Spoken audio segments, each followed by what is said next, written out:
Bang suwa baby, nang pansi tari, nang hello ni kai, buci rap ari, ni doji nang dung nang raisi, ni manji kai ki nang harji, ni doji nang dung nang raisi, ni manji kai ki nang harji. Kaya loti kisung ke boy doji bontala nang se chepa biri ne doji nang dong nang raisi ne manji kai ke nang harji ne doji nang dong nang raisi ne manji kai ke nang harji.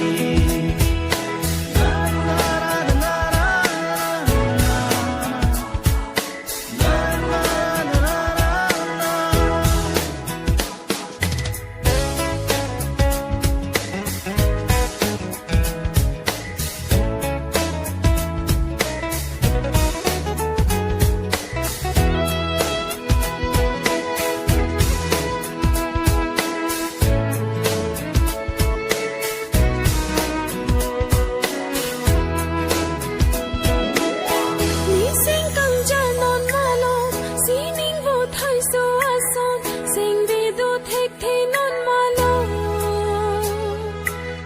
Ni sing kang janon malo, sining vo thai so ason, sing vi do thek the non malo.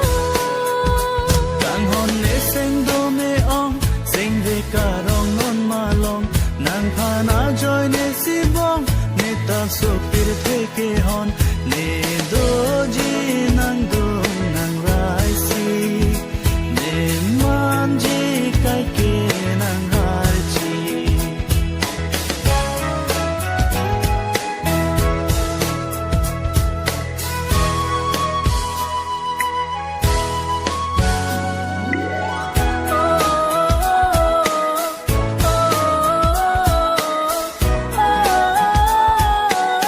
Ranam ka son se nang phan, ning kan ko an ka chang hong, pu thot nang phan ni nang kilo. Ranam ka son se nang phan, ning kan ko an ka chang hong, pu thot ni nang phan nang kilo. Rana makang hon lo bong nang man thu long nang sang man la so apot sine non sing ve thir tir nang parman ni doji